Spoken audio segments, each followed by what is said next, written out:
Hey et bienvenue dans cette vidéo où on va apprendre HTML et plus globalement comment fonctionne le web. Tout ceci en seulement 1 heure. Si tu es un développeur débutant qui souhaite commencer le développement pour créer tes sites, pour créer tes SaaS, pour trouver un job de freelance, trouver un job de CDI, tu es sur la bonne vidéo. Moi je suis Melvin, j'ai accompagné plus de 2000 développeurs qui ont payé pour mes services et j'ai accompagné plus de 30 000 personnes via mes différents contenus en ligne. Et dans cette vidéo, je vais vraiment t'aider et tu vas avoir le plus gros step-up dès le départ pour commencer le web de la meilleure manière avec notamment le HTML dans lequel on va vraiment avoir le focus durant cette vidéo. Je te propose de tout de suite commencer parce que ton temps est précieux, ne l'oublie jamais. Pour commencer, il est essentiel que tu prépares ton environnement de développement. C'est pour ça qu'il faut tout de suite que tu mettes pause à cette vidéo et que tu tapes Visual Studio Code sur Google pour pouvoir télécharger la version de Visual Studio Code. Bon alors maintenant ils sont devenus en mode bullshit IA, mais c'est pas grave. Ici tu peux cliquer sur Download for macOS ou sur Windows, etc.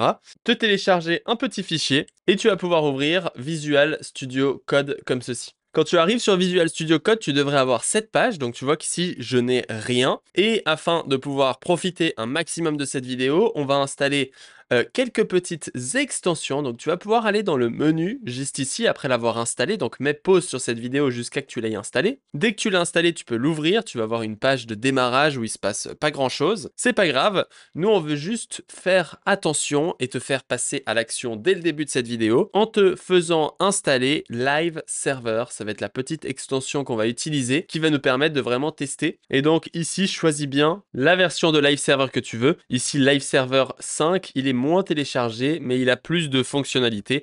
Donc, tu peux l'installer. Une fois que tu as fait ça, eh ben, on peut fermer. Et ici, tu vas pouvoir ouvrir un dossier. Donc, par exemple, ici, tu peux cliquer sur Open Folder. Là, tu vas pouvoir aller dans un dossier. Donc, par exemple, moi, démo. Ici, je peux créer un dossier qui va s'appeler HTML en 1 heure. Ici, je vais pouvoir cliquer sur Open et ça va venir m'ouvrir le dossier dans Visual Studio Code. Donc si tu connais rien à Visual Studio Code, je t'invite à regarder une vidéo un petit peu tuto, mais en clair, ici, on va avoir une partie qui va correspondre à nos fichiers. Donc ici, on peut créer un fichier, index.html. Pour créer un fichier, tu peux cliquer sur le petit bouton juste ici qui permet de créer un fichier. Tu l'appelles index.html. Et une fois que tu as fait ça, tu peux voir que ici, on a le fichier qu'on a dans notre dossier. Ici, on a le code qu'on va pouvoir modifier. Et ici, on a tous les fichiers qui sont actuellement ouverts via les tabs qui sont ici. De toute façon, nous, on n'a qu'un seul fichier. Dans ce fichier, on va pouvoir écrire point d'exclamation Enter afin d'avoir un premier début de fichier. Donc ici, on parlera de exactement qu'est-ce qui se passe ici après, mais juste, j'ai envie qu'on crée un petit élément H1 comme ceci. Tu vas pouvoir écrire avec une accolade ouvrante, là, ce petit caractère ici, je vais zoomer. Ce petit caractère H1, là, on va écrire HTML, comme ceci. Et ensuite, tu vas pouvoir fermer le H1. Si tu utilises Visual Studio Code, tout ceci, ça va se passer un petit peu en automatique. Donc, une fois qu'on a fait ça, on va venir ici, cliquer sur le bouton Go Live.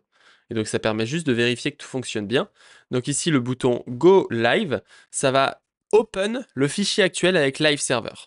Et donc, quand on fait ça, tu vois que boum, ça nous ouvre une sorte de site web avec ici le texte HTML. Ça veut dire que tout fonctionne bien et qu'on a préparé notre environnement de travail. Donc, pour rappel, qu'est-ce qu'on a fait? On a ouvert un dossier sur Visual Studio Code. Si tu ne sais pas comment le faire, tu peux aussi aller ici dans le menu en haut, dans File, ici dans Open, et tu choisis le dossier que tu veux.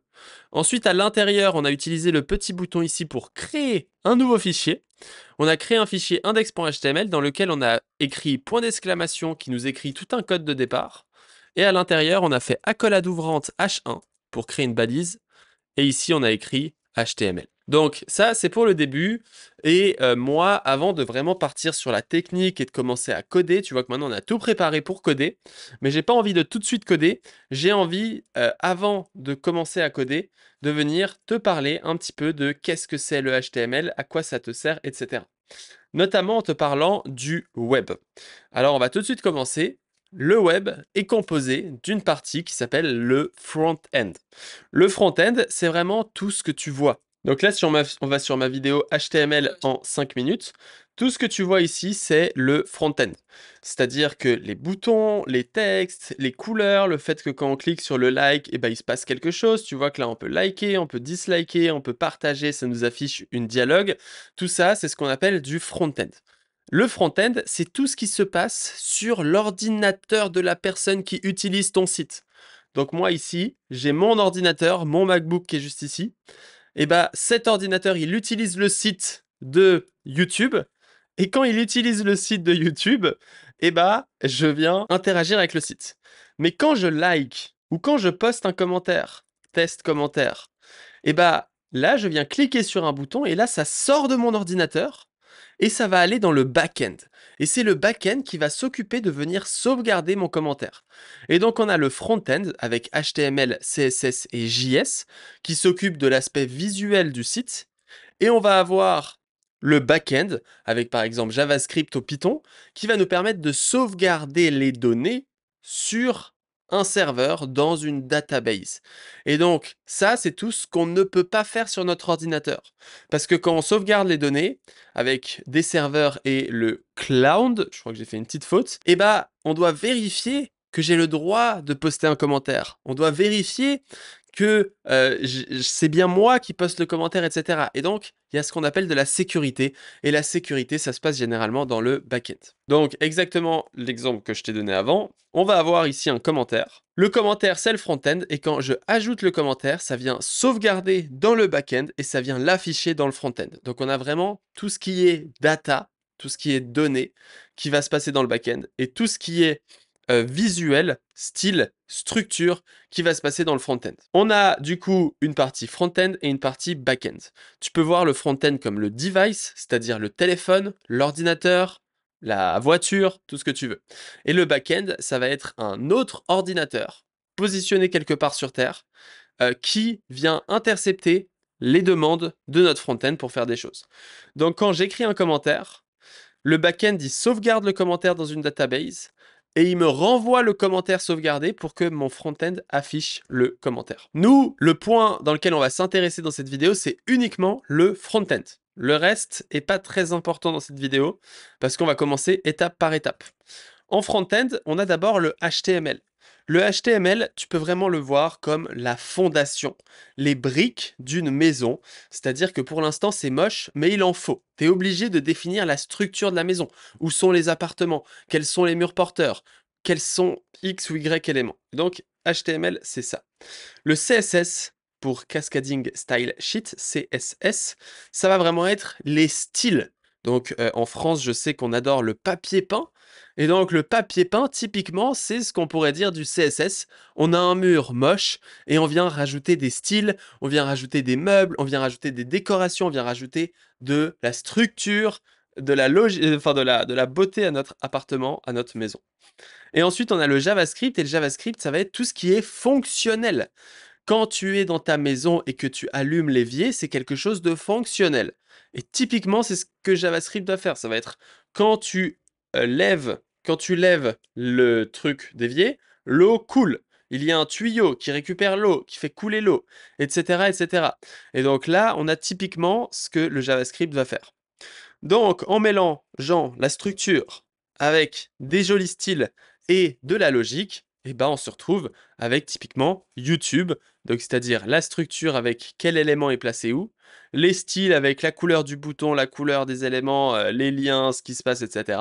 Et la logique, bah, par exemple, quand je like la vidéo, eh ben, c'est typiquement de la logique parce qu'il faut gérer ce like. Si on reprend notre commentaire et qu'on enlève le CSS, eh ben, ça donne ça. C'est pas très joli, et ça va représenter typiquement notre commentaire, donc il n'y a aucun style, il y a juste la structure. On vient définir les données, on vient définir les icônes, les images, mais il n'y a pas de style à proprement parler. Donc tu vois qu'ici il y a une photo, un nom, des boutons, du contenu, mais il n'y a pas de style. Quand on ajoute le CSS, et bah directement, ça rend quelque chose de beaucoup plus beau, parce que ça vient donner le style, ça vient positionner les éléments au bon endroit, etc. On pourrait évidemment modifier le CSS en mettant ici un texte en gras, et le CSS va permettre de modifier les styles, donc texte en gras, taille des textes, etc., etc. Le JavaScript, ça va être la logique Donc typiquement, quand ici je clique sur répondre, boum, ça m'affiche une interface. Et ben sans JavaScript, ce serait impossible de venir afficher une interface comme ceci. Et donc ça, c'est typiquement ce que JavaScript fait, c'est quand on clique sur répondre, et ben ça nous affiche un champ texte. Et ça, c'est évidemment du JavaScript. Qu'est-ce qu'il faut apprendre pour devenir développeur web? Donc je t'ai fait une petite roadmap. Ici, on est sur HTML, CSS, on est sur la base. Et c'est important que tu apprennes tout ça. Si tu travailles 2-3 heures par jour, ça pourrait te prendre maximum 2 semaines de pratique en faisant des petits sites, etc. Ensuite, en 3 semaines, tu pourrais faire du JavaScript avec le web pour apprendre à interagir aux éléments. Quand on clique sur répondre, ça affiche un champ texte, etc. Ensuite, ce serait intéressant d'apprendre Git pour structurer ton premier projet, pour sauvegarder ton premier projet avec GitHub pour pouvoir commencer à travailler plus comme en entreprise.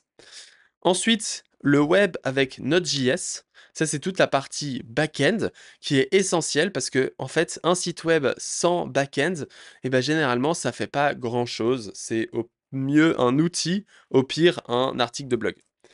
Ensuite, DB SQL qui va vraiment te permettre de venir sauvegarder les données, interagir avec le site, etc. Et ensuite, il faudra choisir un framework. Donc, au moment que tu préfères, donc Angular, React ou Vue.js. Personnellement, je te conseille fortement React, c'est ma spécialité. Et c'est un framework très flexible. Et du coup, en faisant tout ça, tu vas pouvoir devenir développeur web. Avant de commencer à coder, il est essentiel que je te parle de comment le web fonctionne. Si on ne parle pas de comment le web fonctionne, tu vas pas capter ce qui se passe.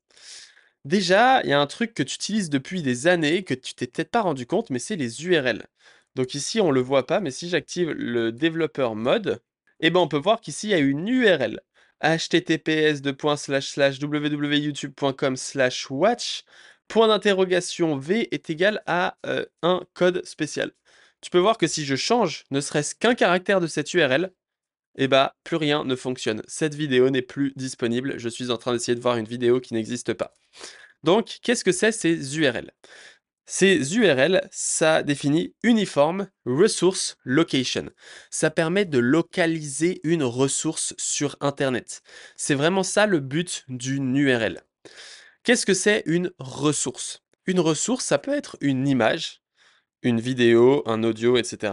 Ça peut être un fichier HTML. Et un fichier HTML, c'est typiquement un site web.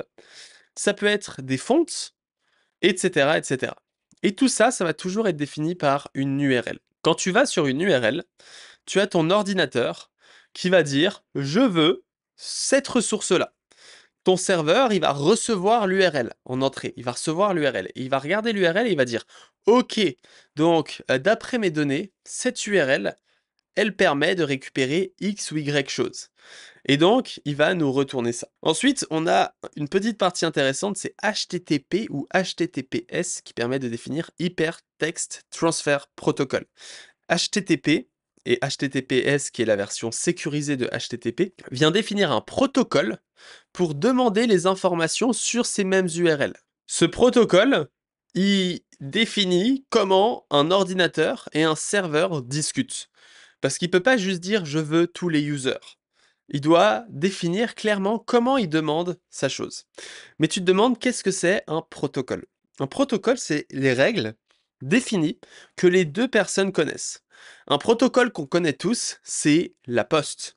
Quand tu prends une lettre, que tu affiches dessus un destinataire et que tu affiches une adresse, que dedans tu mets un timbre vert qui permet de dire que c'est prioritaire, un timbre vert, un timbre jaune qui définit que c'est prioritaire et le vert qui définit que c'est pas prioritaire, et que tu l'envoies à la poste. La poste, elle sait très bien qu'est-ce qu'il faut faire et elle va l'envoyer à l'endroit que tu veux. Cet endroit, il sait très bien ce que c'est une lettre. Il sait très bien qu'il y a son adresse dessus. Il sait très bien qu'est-ce que ça veut dire tout ça. Et donc, vu que le client, donc ici, toi, la maison, la poste, qui est ici le, le réseau, et que le destinataire connaît tous les règles, on peut s'envoyer des lettres. C'est exactement la même chose avec le web, avec ce qu'on appelle une request et une response. Donc on va pas parler de tous les détails, mais en clair, on a une méthode, on a un statut, on a un body, etc. Et donc, nous, ce qui va nous intéresser, c'est que le serveur, il est capable de répondre à un fichier HTML. Ce fichier HTML, il faut le voir comme une sorte de manuel. Ce manuel, en fait, il va définir tous les fichiers JavaScript, tous les fichiers CSS et même toutes les images qu'il faut télécharger. Et ensuite, c'est le navigateur qui va s'occuper de venir télécharger toutes ces données pour t'afficher, par exemple, une page web. Et pour afficher cette page web, on utilise ce qu'on appelle le DOM, Document Object Model. Ok, donc maintenant, c'est la phase de pratique. Et pour ça, je t'invite vraiment à faire tout ce que je vais faire dans cette vidéo avec moi, petit à petit.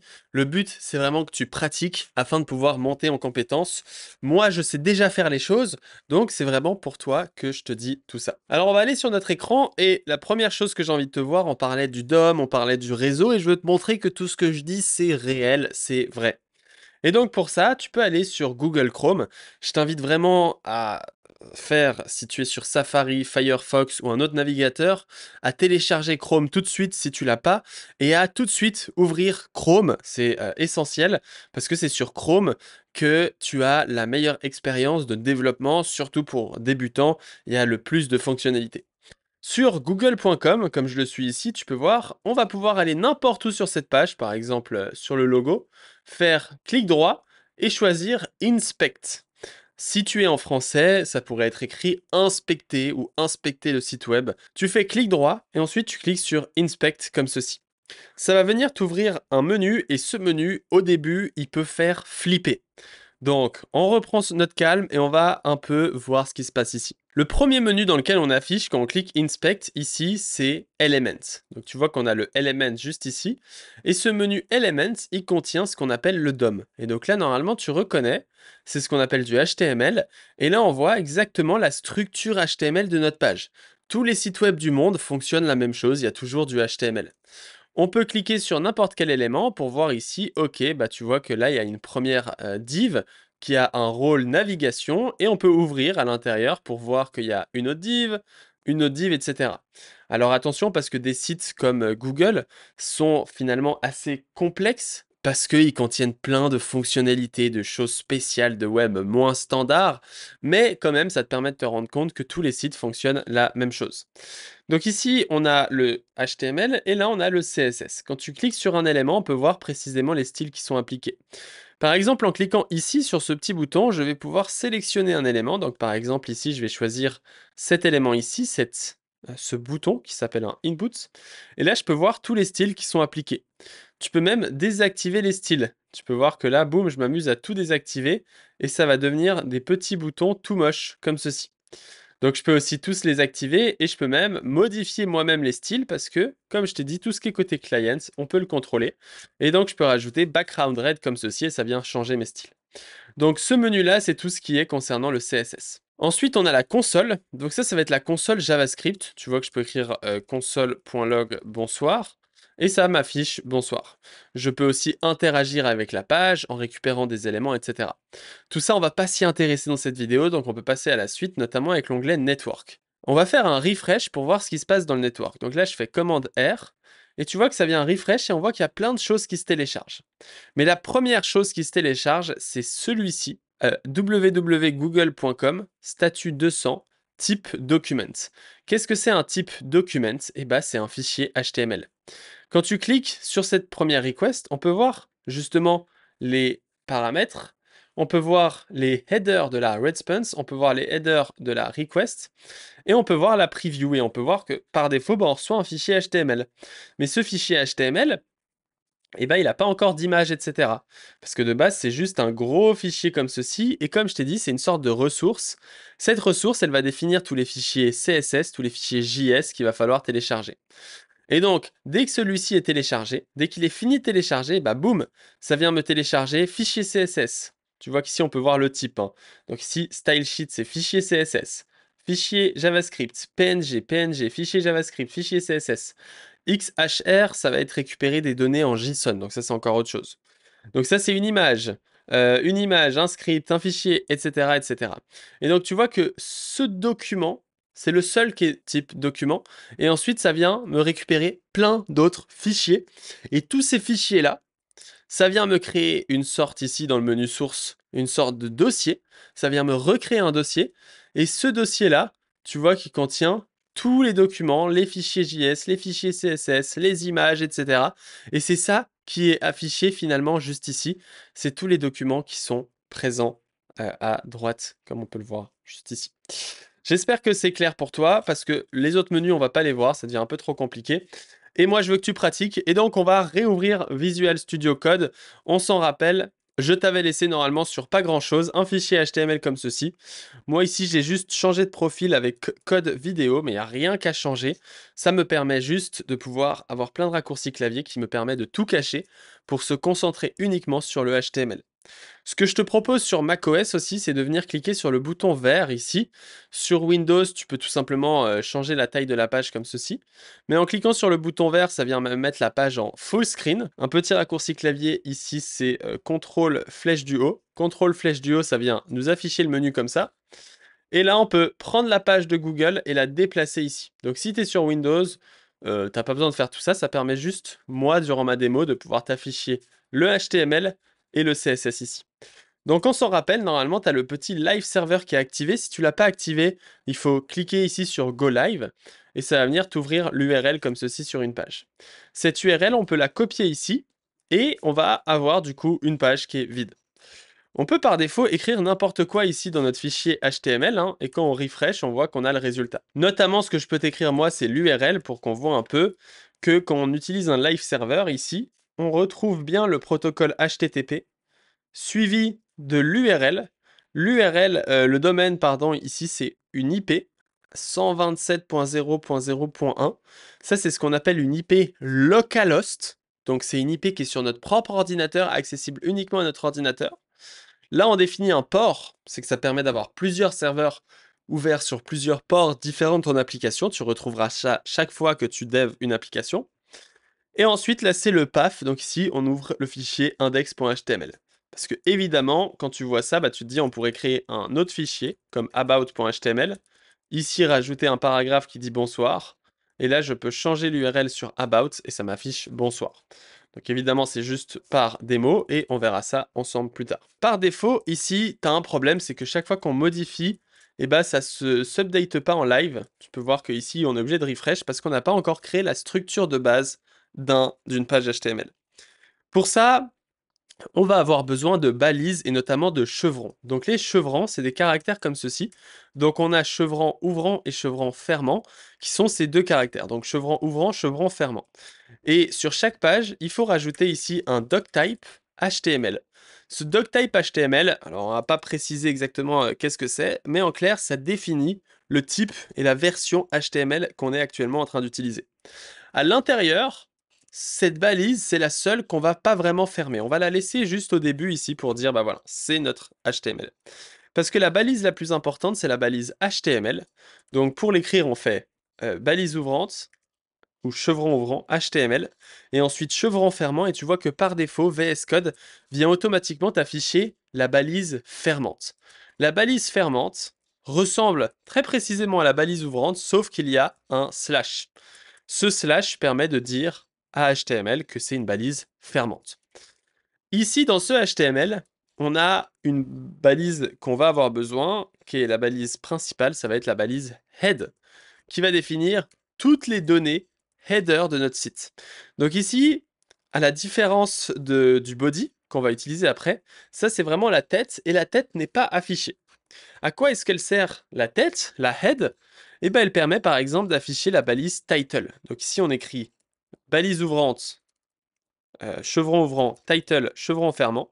Et là on peut par exemple écrire HTML en 5 minutes. Et à ce moment-là, quand on refresh, on peut voir que le nom du tab, ici, c'est HTML en 5 minutes. Donc ça permet de venir nommer le nom du tab de notre fichier. On peut ensuite rajouter quelques méta. Donc méta, ça va définir des métadonnées qui permettent de donner des informations au navigateur pour mieux interpréter notre site, notamment char7, UTF-8. Ici, on n'est pas obligé de fermer cette balise, on peut soit l'écrire comme ça. Là, tu vois qu'on fait une balise auto-fermante. Donc on a une balise qui s'ouvre et qui se ferme en même temps. Ou on peut juste faire ça, et à ce moment-là, c'est pas très grave avec les nouvelles versions de HTML. Nous, on va écrire ça auto-fermant, ça permet d'écrire un code propre et de savoir que cette balise se ferme, comme ceci. Ici, UTF-8, qu'est-ce que c'est? C'est la table ASCII comme ceci, étendue. UTF-8, c'est la table ASCII étendue qu'on appelle Unicode et qui va nous permettre de venir interpréter les emojis, etc. Donc là d'ailleurs, on peut mettre un petit emoji, bam, ça l'affiche, ça fonctionne bien. Et on a un deuxième méta que tous les sites ajoutent, c'est le viewport. Donc ici, ce qu'on fait là, c'est ce qu'on appelle des HTML properties, et là, c'est des HTML properties value. Donc pour ça, on définit un nom, par exemple ici name, on met un caractère égal, et ensuite on met une string. Une string, elle est définie par ici des double quotes ou des single quotes comme ceci. Nous, on va s'atteler à toujours utiliser des double quotes. Ensuite, ici, on va pouvoir écrire content est égal à with, qui est égal à device with. Ça permet de dire que la with de notre application est définie par la taille du device. Et ensuite, on va rajouter initial scale est égal à 0.1. Ça permet de dire que la taille initiale de notre page, c'est la taille standard. Donc ici, on a rajouté la head. Ça change pas grand-chose, ça change juste le titre. Ce qui nous intéresse, et ce que tu vois dans un site, c'est toujours le body. Le body va être inclus, il va être écrit à peu près comme head ici avec body. Et ce body, il va contenir le contenu de notre page. Donc là, typiquement, je peux écrire H1. H1, c'est pour heading 1. Donc on va faire chevron ouvrant H1, chevron fermant. Tu vois que VS Code m'affiche automatiquement la deuxième partie. Et là, je peux écrire HTML en 5 minutes. Sauvegarder, et ça m'affiche HTML en 5 minutes. Maintenant qu'on a ce chevron ouvrant, chevron fermant, on va pouvoir avoir un truc assez cool qu'on va utiliser ensemble, c'est les commentaires. Pour écrire un commentaire en HTML, on fait chevron ouvrant, point d'exclamation, tiret, tiret. Et donc là, ça paraît étrange, tu te dis mais pourquoi on met chevron ouvrant, point d'exclamation, tiret, tiret? Bah, c'est totalement arbitraire, hein, ça pourrait être emoji licorne est égal à commentaire. L'avantage ici, c'est qu'en fait, il n'y a jamais de point d'exclamation après un chevron ouvrant normalement. Et donc ça permet de venir faire un truc qui est approbable, qui permet de définir un commentaire. Et donc là, on pourrait écrire H1 est égal à heading 1. De la même manière, on va pouvoir avoir des H2 qui va être égal à des heading 2. Par défaut, le navigateur applique des styles différents. Le H1 est plus grand que le H2, qui est évidemment plus grand que le H3. Donc, si ici on fait H3 est égal à heading 3, et que là on écrit H3, donc évidemment, il faut bien faire attention à bien mettre la balise fermante. Tu vois que par défaut ici, il y a tout qui se fait automatiquement. Mais tu vois que le heading 3 est encore plus petit que le heading 2, qui est lui-même plus petit que le heading 1. Tout ça, c'est des styles appliqués par défaut. Et on peut voir et inspecter ces styles, hein. Donc ici, si on fait Inspect, que je déplace ce menu ici en bas, et que je viens là, on peut voir les styles qui sont appliqués. Donc ici, on a H3, et on a notamment Font Size 1.17 EM. Alors que ici, mon H2, eh ben, il a 1.5 EM. Tu vois qu'ils ont des tailles différentes. On parlera de tout ça un peu plus tard. Donc ça, c'est pour la balise H1. Il existe de nombreuses balises, du coup, de texte. Donc là, H1, H2, H3, ça a pour but de contenir du texte. On a aussi la balise P, qui permet de définir un paragraphe. Et tu vois qu'ici, ça va avoir un style beaucoup plus standard, comme tu peux le voir juste ici. Ça, c'est ce qu'on appelle des balises blocs. C'est-à-dire que tu vois que chaque fois, ces balises-là prennent une ligne entière. Il est possible aussi d'utiliser des balises qu'on appelle inline. Les balises inline sont notamment définies par exemple, la balise strong. La balise strong permet d'afficher un texte bold. Donc ici, texte bold. La différence avec ces balises inline, c'est que si j'affiche deux strong, comme ceci, eh ben, tu peux voir qu'ils se mettent l'un à côté de l'autre, comme ceci. Ça, c'est différent de ces balises-là qui se mettent une ligne en dessous de l'autre. Ça, c'est parce que c'est ce qu'on appelle des balises inline. Ces balises, elles n'ont pas pour but d'être utilisées comme je le fais ici. Elles ont vraiment pour but d'être utilisées à l'intérieur des balises blocs. Donc par exemple, ici, tu peux voir que mon texte bold, eh ben, il vient s'inliner à côté de mon paragraphe. D'ailleurs, on va peut-être zoomer un peu ce site, ce sera toujours mieux. Donc ici, le text bold vient s'inliner à côté de mon paragraphe. Alors que si je remplace ce strong par un paragraphe, eh ben, tu peux voir que c'est étrange parce que ça vient retourner à la ligne comme ceci. Donc ici, on a plusieurs balises. On a aussi B qui permet d'afficher du bold, on a I qui permet d'afficher de l'italique, ou même U qui permet d'afficher de l'underline. Tu peux voir que ici, ça fonctionne bien. Tu vois que, comme je t'ai expliqué, ces balises-là de type inline, eh ben, elles viennent s'afficher côte à côte. Donc on va venir supprimer ces deux titres, on va garder le titre principal afin d'avoir nos balises. On peut aussi activer un petit mode que je vais faire ici, c'est ce qu'on appelle le wrap, toggle wrap word, qui vient ici wrapper mes phrases, comme ça on n'a pas besoin d'avoir un scroll, et je te perds un peu moins dans la manipulation de tout ça. Donc là, jusqu'à maintenant, on a affiché des balises qui ont pour but de contenir quelque chose. Il y a aussi des balises qu'on appelle des balises sémantiques. Dans un site, généralement, si on va sur YouTube hein, ou sur Google, ici, on a une balise qu'on appelle header. Tu vois qu'ici, c'est la header du site. Là, on aurait une sorte de navigation ou de filtre. Là, on a un contenu. Et si on va sur All et qu'on scroll, tu peux voir qu'ici, on a même un footer qu'on a juste ici. Et bien, on va pouvoir définir ce genre de balise. Par exemple, ici, en affichant header, avec à l'intérieur un H2 qui fait mon titre.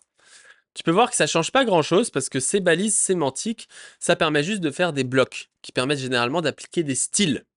Et donc ces balises-là, elles vont nous permettre de séparer notre application. Par exemple avec la header, on aura par exemple une balise main qui permet de définir le contenu principal avec main et une balise footer qui permet de définir le footer avec le fameux, donc ici commande C, copyright. Donc ici, ça s'appelle copyright. Copyright qui permet de dire que notre site nous appartient.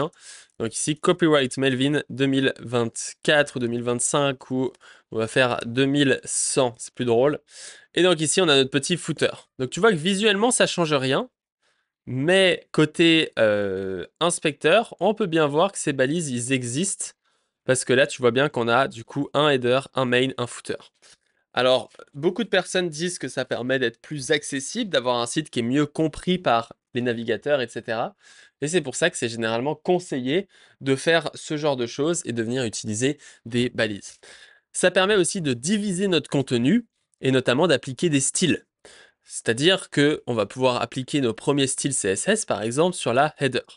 Pour appliquer des styles assez facilement, on peut utiliser l'attribut style. Dans cet attribut style, on peut faire égal une string, et là, on peut par exemple afficher une border bottom 2.2px black et solide. Et tu vois que maintenant, ça m'affiche une underline comme ceci. L'avantage, c'est qu'ici, dans ma balise, eh ben, je pourrais afficher par exemple un span qui définit mon titre, et ensuite, je vais pouvoir afficher un lien avec la balise A, qui est très importante, qui va me permettre de faire un lien par exemple sur About, et d'avoir un site qui va sur About, avec ici href about.html. Et tu vois que ici, maintenant, About est devenu violet. Et donc, tu vois que les balises comme ceci, header, main, footer, ça va nous permettre de diviser notre contenu et d'appliquer des styles. Tu vois qu'ici, la border s'applique en dessous de nos éléments. Ici, on a créé un élément très important, c'est les liens. Les liens, ils peuvent être comme j'ai écrit ici, c'est-à-dire sur un fichier about.html. Quand tu écris about.html, ça va venir changer l'URL actuelle. Donc ici, tu peux voir qu'on est sur index.html. Quand je clique sur about, ça m'affiche about.html. Donc tu peux voir que ici, ça m'affiche une 404 avec 10 pages could not be found. Alors ici, on a l'impression que c'est super joli. Sache que c'est juste une page d'erreur du live server.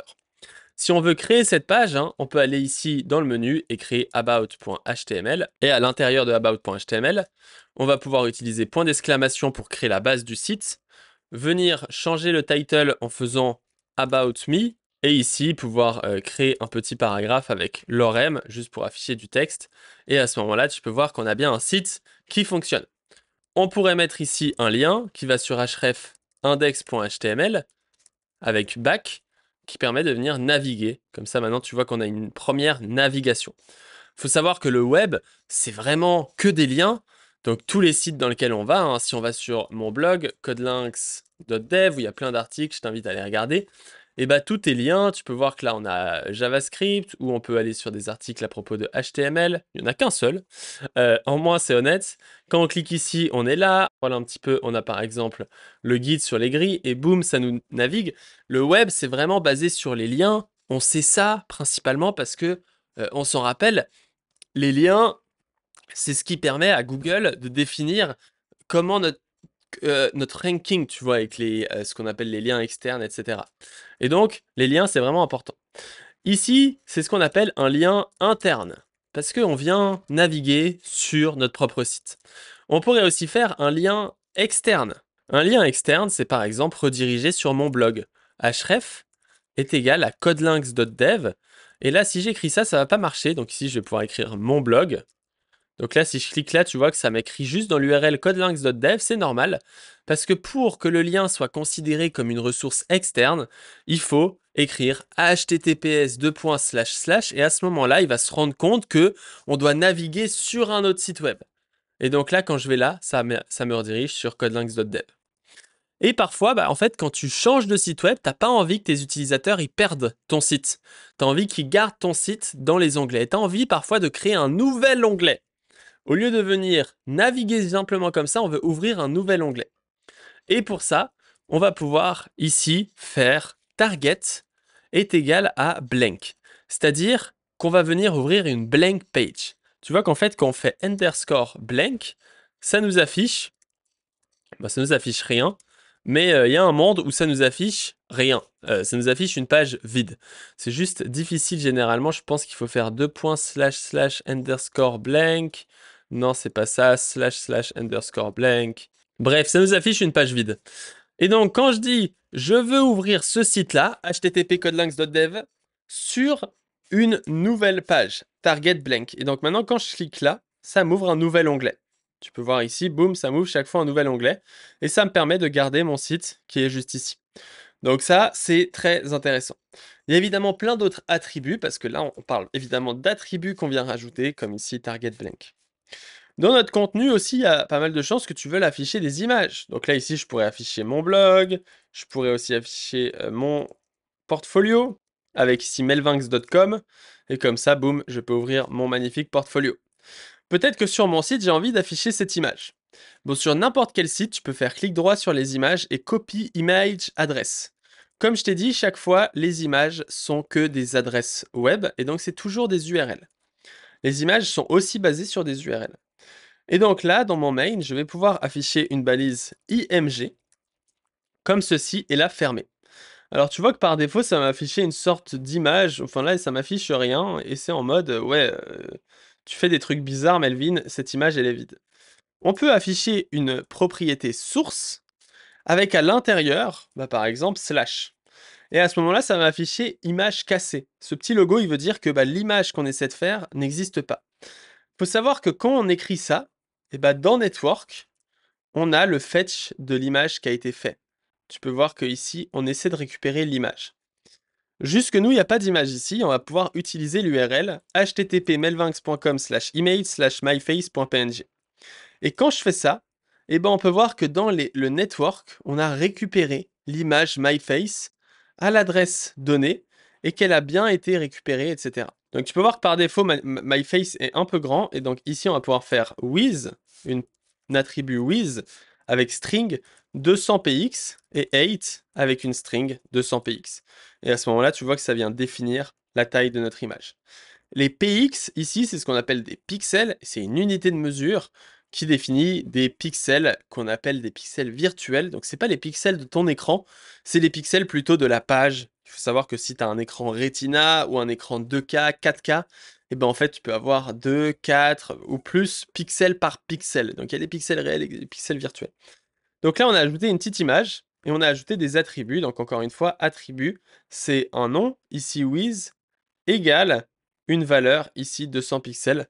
200 pixels qui va être la valeur de notre élément. On peut rajouter plein d'autres attributs comme title. Title, ma petite face. Quand on rajoute l'attribut title, quand je passe ma souris, tu peux voir qu'au bout d'un moment, ça m'affiche le title comme ceci, ma petite face. On peut et on doit afficher pour chaque image l'attribut alt. Alt, ça permet pour les screen readers, donc quand l'utilisateur n'a pas en fait de vision, c'est un peu étrange de dire ça, mais quand il a du mal à voir le site ou à comprendre les images, on affiche un alt pour dire une photo de Melvin qui possède une casquette avec une chemise blanche et qui regarde au loin. Et donc là, comme ça, notre navigateur, il sait qu'est-ce qu'il y a dans cette image. C'est une sorte de description. Et au moins, la personne qui voit pas, l'ordinateur va pouvoir lire cette description, et la personne qui voit pas va pouvoir comprendre qu'est-ce qui se passe sur cette image. Donc ici, on a tout fait et on a ajouté plein de propriétés comme tu peux le voir juste ici. Donc on a vu les images, on a vu les liens, et c'est déjà les parties, entre guillemets, les plus importantes. Ce qui est important, c'est vraiment ces attributs, pouvoir paramétrer les éléments. On a aussi un élément qui va être très important. On dit souvent que le web n'est que des formulaires. Donc c'est une blague parmi les développeurs de dire ouais, en fait un développeur front-end il fait que des formulaires. Et bah c'est pas faux parce qu'on fait beaucoup de formulaires et on va avoir notamment le champ avec la balise input qui va définir un champ texte. Donc ici si je ferme ma balise, tu peux voir que ça m'affiche un champ texte. Ce champ texte il est un peu étrange parce que tu vois qu'il s'affiche à côté de mon image. Pourquoi? Parce que le champ texte est de type inline. Pour faire en sorte qu'il soit de type bloc, on peut rajouter un label autour. Donc ici, on rajoute un petit label. Et à ce moment-là, c'est toujours inline. Alors je crois que j'ai peut-être pété les plombs, donc on va faire name. Ok, oh c'est étrange. Et on va rajouter une div autour du label, comme ça on est vraiment bon, et cette fois ça prend bien une ligne. Donc là, quand on voit cet input, eh ben, on peut venir cliquer à l'intérieur et écrire du texte, et c'est déjà super. Donc, on a ce qu'on appelle un formulaire avec un champ texte, et ce champ texte, il prend aussi plein de propriétés. Donc, par exemple, min length, on pourrait dire minimum 4, on pourrait faire mat length 10 ou 30. On pourrait afficher un placeholder qui est, par exemple, Melvin. Et donc, tu vois qu'ici, on a name avec un placeholder, et quand j'écris, il vient être remplacé. Bon, les formulaires, c'est sympa. On a pas mal de types de champs texte, hein. On a des champs texte standards. On va avoir des types. Ici, je peux mettre type checkbox. Donc ici, on va supprimer le label juste pour voir, hein. Ici, on va avoir des types checkbox. On peut avoir des types color. On peut avoir des types URL qui obligent de mettre une URL. On peut avoir des types. Ici, on en a plein, hein. Password, donc le type password on le connaît bien, hein, c'est quand tu écris ça vient afficher des petits points comme ceci. Donc ça c'est ce type qui vient définir ça. On peut avoir des types email, alors je crois que j'ai déjà mis type email, ah non j'ai mis type URL. On peut avoir type mois, et donc là tu vois que ça m'affiche un champ qui me permet de définir une date. Donc January 2000, 2202, etc. On peut avoir un type date. Et à ce moment-là, tu vois qu'on a la date et on a le petit calendrier, on peut faire 12, 12, 12. On peut même faire date time. Et donc à ce moment-là, ah non, pardon, date time locale. Voilà, donc à ce moment-là, on a ça, on a l'heure et on a même la locale. Donc ici PAMM, donc ça c'est parce que mon ordi est en anglais. Bref, on a vraiment tous ces types de checkbox qui permettent d'afficher des données. On va garder qu'une seule checkbox parce que sinon ça va être trop compliqué. Et on va remplacer cette div par un form. L'élément forme, c'est un élément très important qui permet de définir un formulaire. On va pouvoir afficher notre premier bouton avec type est égal à submit. Quand on affiche un bouton avec type submit à l'intérieur d'un formulaire, on vient dire quand on clique sur ce bouton, ça vient submit le formulaire. Qu'est-ce que c'est submit le formulaire?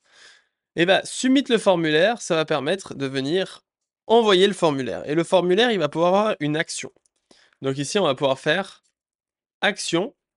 Et là, on va pouvoir dire, bah, quand tu submites le formulaire, tu vas aller sur form.html. Et avec comme méthode, on va dire la méthode get.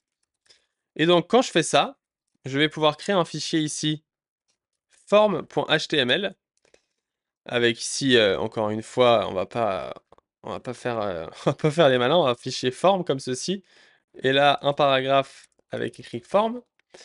Et dans index.html, ici, on va pouvoir rajouter un name. Par exemple, ici, my name.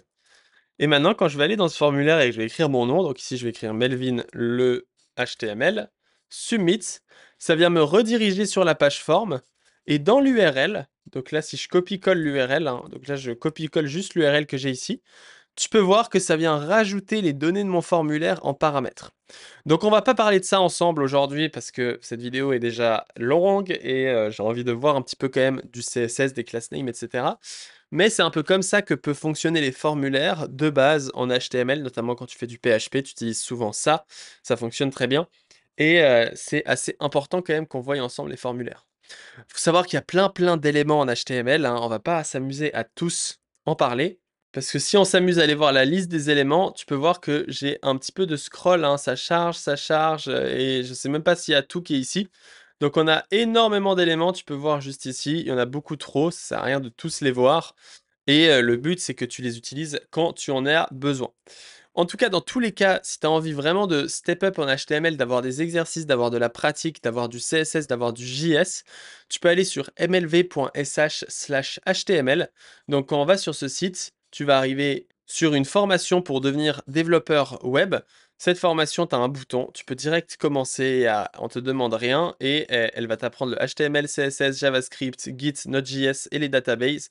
C'est une formation super complète pour vraiment mettre ton premier pied dans le monde du développement avec une plateforme totalement inédite, interactive, dans laquelle tu vas avoir des quiz corrigés par IA, tu as ChatGPT qui est intégré, tu vas avoir des playgrounds interactifs qui te permettent de coder directement sur le site. C'est une expérience de formation que tu n'as sûrement jamais vue de ta vie et je t'invite vraiment tout de suite, si tu as regardé cette vidéo jusqu'ici, c'est déjà que tu es motivé, que tu es quelqu'un qui a envie d'apprendre, à t'inscrire immédiatement sur le cours gratuit qu'on a juste ici. Je pense vraiment que ça peut t'aider. Mais retournons à nos moutons, hein. On va pas non plus s'éterniser sur ça, même si je pense que c'est beaucoup mieux pour toi. J'ai quand même envie de parler un petit peu de CSS. On est HTML en 1 heure, mais on va quand même voir un petit peu les styles parce que ça fait partie du HTML. On a notamment quelques balises spéciales. Donc ici, on va pouvoir un peu supprimer toutes les conneries qu'on a fait. On va garder ici tout simplement le formulaire et le contenu et la header. Donc comme ça, on a un peu moins de bordel. Et on va pouvoir rajouter dans la head ici une balise style. Cette balise style, elle va nous permettre de styliser des éléments de notre page.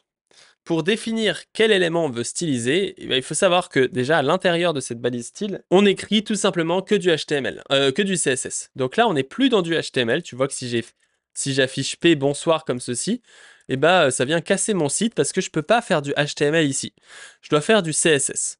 Pour faire du CSS, eh ben, je peux par exemple afficher header et venir rajouter un background color.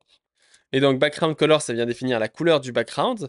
Et ici, je peux définir une valeur qui va être une valeur de couleur avec par exemple hashtag. Donc nous, on va utiliser HSL, c'est un format de couleur qui est très intéressant.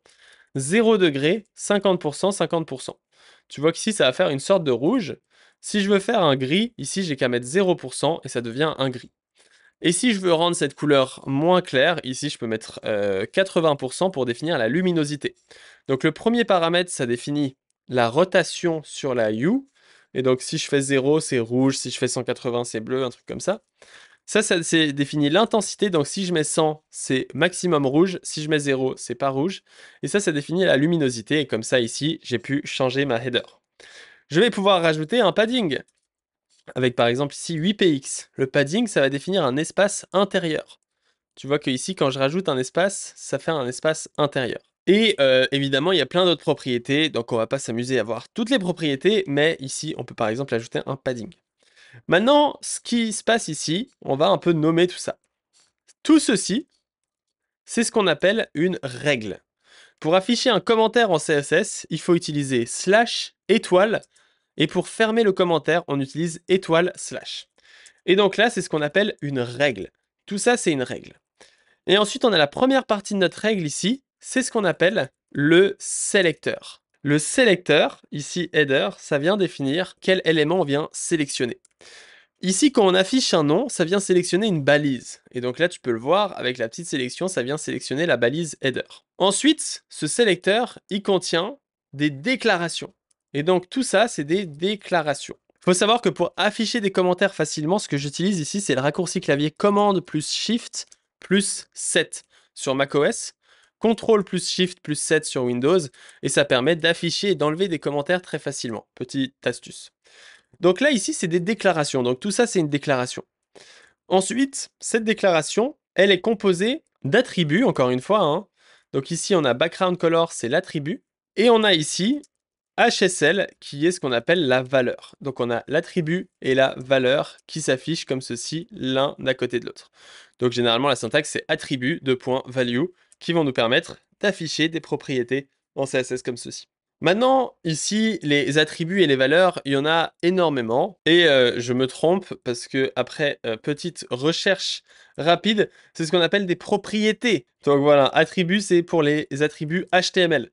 Donc ici, style, c'est un attribut, ça, c'est une propriété. Autant pour moi, je m'excuse pour la confusion. Donc là, on a des propriétés et des valeurs de propriétés. Les valeurs, elles dépendent en fonction du contexte. Par exemple, background color, en fait, on peut s'amuser à chercher ici MDN background color, et on peut voir que background color, elle accepte comme valeur, et donc là c'est intéressant, on a une valeur de type color. Tu vois qu'ici, les valeurs ont des types. Donc pour background color, par exemple, le type c'est color. Donc ici, on peut voir qu'est-ce que c'est le type color. On clique dessus et on voit que color, c'est un type de données. Et ça peut être un mot-clé comme blue, transparent. Ça peut être un RGB comme dièse, something, RGB, RGBA. Ça peut être HSL, ça peut être HW, LCH, etc., etc.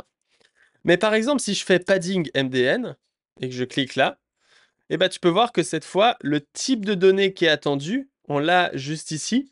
Euh, Chaque valeur peut être une longueur et un pourcentage. Les valeurs négatives ne sont pas autorisées. Donc, les valeurs, c'est soit des lengths.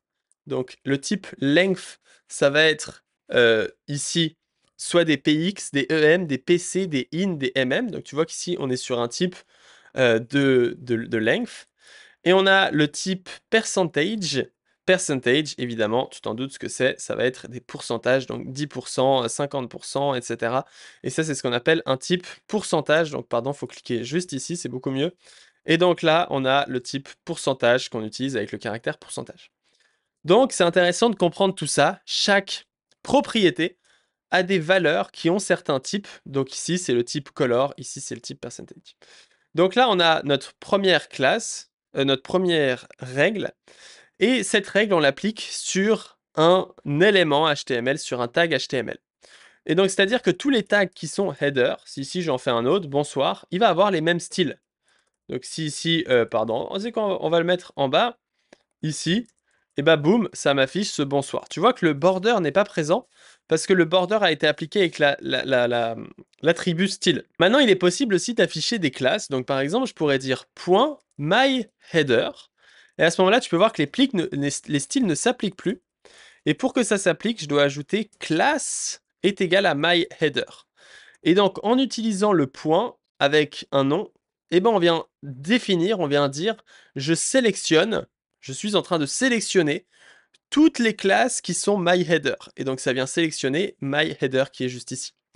On peut aussi sélectionner un ID. Donc, par exemple, là, je pourrais rajouter un ID ici. ID main content.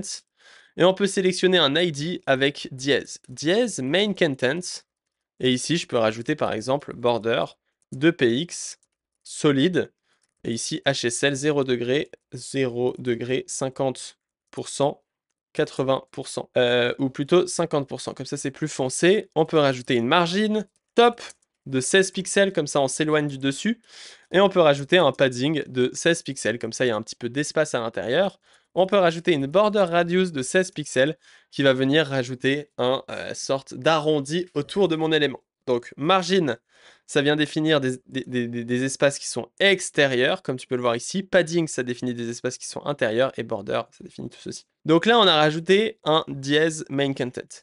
Il faut savoir que généralement, on ne veut pas d'ID. Les ID, c'est pour le JavaScript. Et les classes, c'est pour le CSS. Donc on préférera toujours utiliser des styles avec, ici comme je le fais, une classe. Et c'est mieux d'utiliser classe. Les classes aussi, c'est cool parce qu'on peut ajouter plusieurs classes. Par exemple, ici, si je voudrais ajouter une petite classe qui s'appelle padding top, et comme tu t'en doutes, elle va rajouter un padding top, margin top. Elle vient rajouter un margin top de 32 pixels. Comme ça, je peux enlever ce margin top de cette classe-là, et je peux aller dans mon main content et je peux rajouter la classe margin top. Et comme ça, on peut le voir en inspectant l'élément, que notre div ici, elle a le style margin top qui définit 32 pixels et le style main content. Et donc les classes, ça va nous permettre d'ajouter plusieurs styles à nos éléments. Les classes aussi, elles peuvent être utilisées à plusieurs endroits, contrairement aux ID. Donc par exemple ici, ma header aussi pourrait avoir une margin top. Et donc tu vois que maintenant ma header a aussi une margin top. Je pourrais même rajouter la classe margin top à mon formulaire. Class name margin top. Et bam, le formulaire a maintenant lui aussi sa propre margin top. Donc toi, tu vois que c'est vraiment très pratique et plus pratique d'utiliser les classes. Alors, on a ces classes, il est possible de faire plein d'autres sélecteurs, mais ça rentre beaucoup trop dans le sujet du CSS. Moi, je trouve qu'ici, ça fait partie du HTML parce que les classes, tu vas en avoir besoin. On a du coup la balise style qu'on a utilisée comme ça. Il faut savoir que pour une grosse application, cette balise style peut rapidement devenir compliquée. Tu vois que chaque fois que je modifie là, je dois aller chercher mon style ici. Le dernier point qu'il faut vraiment qu'on voit ensemble, c'est, on va avoir 2 points, on va voir l'ajout d'images et l'ajout de style. En fait, on va pouvoir créer un fichier style.css comme ceci. Et dans ce fichier style, dans ce fichier CSS, on va être capable d'afficher du CSS. Donc je pourrais par exemple prendre tout mon CSS que j'ai mis ici et le mettre dans mon style.css. Mais tu vois que par défaut, mon HTML n'est pas lié au style.css. Et donc dans mon fichier HTML, je vais devoir dire à mon fichier HTML de télécharger et d'appliquer le fichier CSS. Et donc pour faire ça, on utilise link comme ceci. On va ajouter une balise link et on va dire rel est égal à stylesheet ou ref est égal à stylesheet. Je sais plus quoi. Sinon, tu peux faire link CSS, voilà, rel stylesheet. Donc ici, on affiche rel est égal à stylesheet. Et ensuite, on va faire href pour définir la localisation de notre stylesheet. Et là, je vais dire, c'est slash style.css. Et là, quand je sauvegarde, tu peux voir que tous les styles s'appliquent à nouveau. Et que dans le network, que je refresh, on peut voir qu'on a le fichier index.html. Et dès que ce fichier est téléchargé, on peut le voir ici, tu vois que là, ça télécharge le fichier index.html. Et dès qu'il est téléchargé, ça télécharge le fichier style.css. Qu'est-ce que contient le fichier style.css? Il contient plein de règles et toutes les règles qu'on a appliquées. HTML va automatiquement appliquer ces styles directement à notre page via le type style.css. Et donc, tu vois que ça permet de séparer notre style. Ça permet plus que séparer notre style. Dans notre fichier style.css, on pourrait rajouter quelques classes. Par exemple, body et HTML, on pourrait leur définir une margine 0. Ça va enlever cette margine qu'on a un peu partout. Et on va pouvoir définir, par exemple, une height de 100%. Donc tu peux voir qu'ici on a un petit CSS updated, c'est à cause de l'extension live server, il n'y a pas besoin de s'inquiéter. Maintenant qu'on a fait ça, dans mon index.html, ici je peux enlever le margin top de cet élément-là, c'est plus joli. Et je peux venir rajouter à body des paddings. Et là on peut rajouter plusieurs propriétés. En fait tu vas voir que 0, si ici je mets 8 pixels, ça affiche 8 pixels de tous les côtés. Si je mets 8 pixels et par exemple 32 pixels, ça m'affiche 8 pixels de manière verticale et 32 pixels de manière horizontale comme ceci. Et si je rajoute une troisième propriété, par exemple 12 pixels, maintenant, alors qu'est-ce qui s'est passé? Ouais, alors ici on le voit pas parce que c'est en bas, mais là si je mets 80 pixels, tu peux voir que là maintenant il y a plein de pixels ici. Donc on va avoir 8 pixels, 32 pixels, 80 pixels, et ici, on va ravoir 8 pixels qui viennent être rajoutés là. Et là, je peux définir le dernier côté, donc ce côté ici, avec par exemple 12 pixels, et tu vois que là, maintenant, ici, il n'y a plus que 12 pixels. Nous, ce qu'on veut, c'est mettre 0 pixels en haut et en bas, et 16 pixels à gauche et à droite. Comme ça, c'est joli. Et tu vois que maintenant, on vient définir ces styles-là. Et là, on vient définir myHeader, etc. Maintenant, quand je vais sur About, j'ai peut-être envie d'ajouter les mêmes styles. L'avantage d'avoir un fichier externe, c'est qu'ici, je peux sans autre utiliser le shortcut link CSS, avec ici style, avec un s.css, et boum, ça m'applique mes styles. Encore mieux, ici, je peux ajouter le tag myHeader, rajouter la classe myHeader, et boum, j'ai direct mes styles. Je peux venir aussi à cet endroit, rajouter le petit titre, ici avec un P, about.html, comme ça on sait dans quel fichier on est. Et évidemment ici on va pas faire un P mais on va faire un span, comme ça ça reste inline et ça reste l'un à côté de l'autre. Donc ça c'est top. Et on va pouvoir d'ailleurs rajouter ici un border bottom, 2px, solid, black. Et boum, comme ça on a la petite border. Et dans le fichier index.html, on peut enlever nos styles, parce que c'était pas très bien de mettre des styles comme ceci. Et donc là, tu vois que je peux naviguer et qu'on a les styles qui se déplacent. La même chose dans mon fichier about. Maintenant, je peux rajouter ici un tag main. Et dans ce tag main, rajouter classe, ici j'avais mis quoi comme classe? Main content. Et maintenant, on a le petit carré rouge. Je peux rajouter margin top et ça vient rajouter ma petite margin top. Et tu vois que maintenant, je peux réutiliser ces classes, même sur plusieurs fichiers de mon application. Et donc, c'est vraiment super intéressant et c'est pour ça que généralement, on conseille de séparer le fichier CSS dans un autre fichier. On peut aussi avoir des images, c'est-à-dire que là, je pourrais aussi créer un folder image, donc on peut aussi créer des folders, et par exemple, télécharger une image, donc mdn web doc image, Donc là, on pourrait télécharger le magnifique logo de MDN, c'est la Bible du développeur. Et ici, je vais faire Copy Image.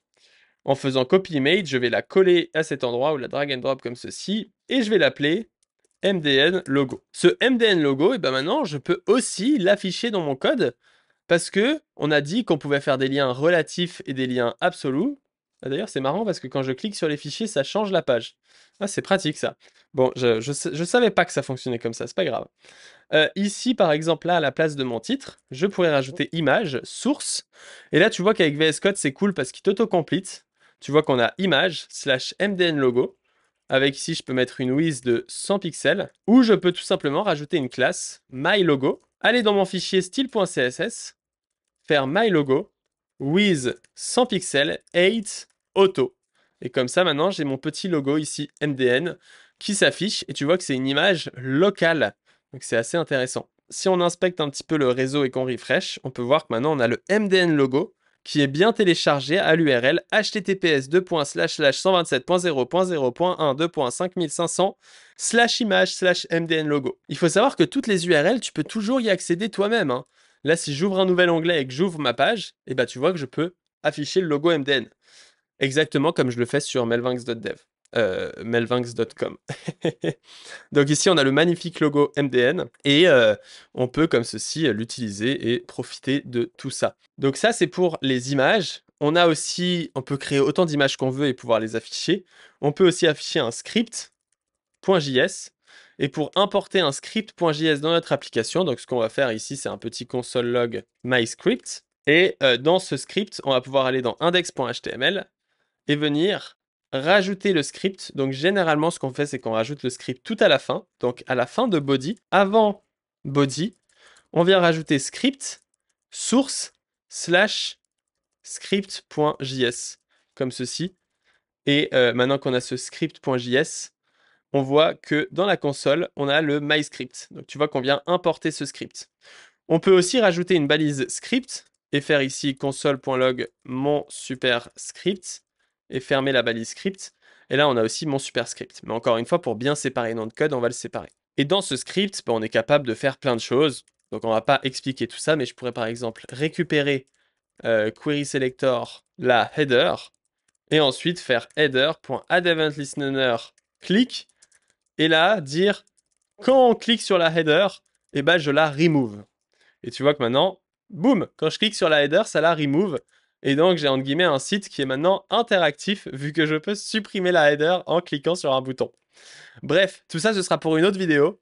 Si ça t'intéresse, hein, on va continuer comme ça. Et puis, je vais faire toute une série de vidéos pour apprendre vraiment le CSS, le JS. Mais je voulais vraiment que tu apprennes à setup le HTML, comprendre comment fonctionne le HTML, attributs et valeurs, propriétés en CSS, pouvoir créer un fichier CSS, ajouter des images, ajouter des scripts, et tout ça, maintenant, tu sais le faire. Le problème, c'est peut-être que tu manques de pratique, et si tu manques de pratique, je ne peux que te conseiller de profiter de cette formation que j'ai faite. J'ai pris beaucoup de temps à la faire. Donc, si tu veux voir un peu à quoi ça ressemble, hein, quand on clique sur commencer maintenant, ici, on va avoir le petit tuto HTML en 5 minutes, et là, on va avoir plein de tutos, bien utiliser VS Code, bien utiliser Chrome, les éléments HTML. Et ce qui change de la majorité des formations, c'est qu'en fait, on va avoir des petits playgrounds. Donc, si je te montre un exemple typique, c'est que tu vois qu'ici, on a un playground interactif avec cette fameuse histoire de inline. Tu peux modifier et ça vient automatiquement modifier à gauche. Et il y a aussi des petits exercices. Par exemple, ici, je te demande de reproduire ceci toi-même. Et donc là, tu as un petit playground. On peut le mettre en full screen et je peux rajouter H1. Je suis Bruce Lee, P, test, avec bold, test, etc. Et donc en fait, tu as un vrai playground, un endroit où tu vas pouvoir coder et derrière, tu vas avoir des vidéos solutions. Bam, tu vois qu'ici, j'ai la solution. Et là, il y a une vidéo de moi qui fait chaque solution. Donc ça va vraiment faire exploser tes compétences et ça va te permettre d'apprendre HTML bien plus vite que les autres et surtout de comprendre tous ces sujets. C'est vraiment mon but, c'est totalement gratuit, ma formation HTML CSS. Je t'invite vraiment à profiter dès maintenant. C'est sûrement la meilleure ressource que tu peux avoir et ce sera la suite parfaite de cette vidéo. On se dit à très bientôt, abonne-toi, mets un commentaire si t'as kiffé et on se dit ciao.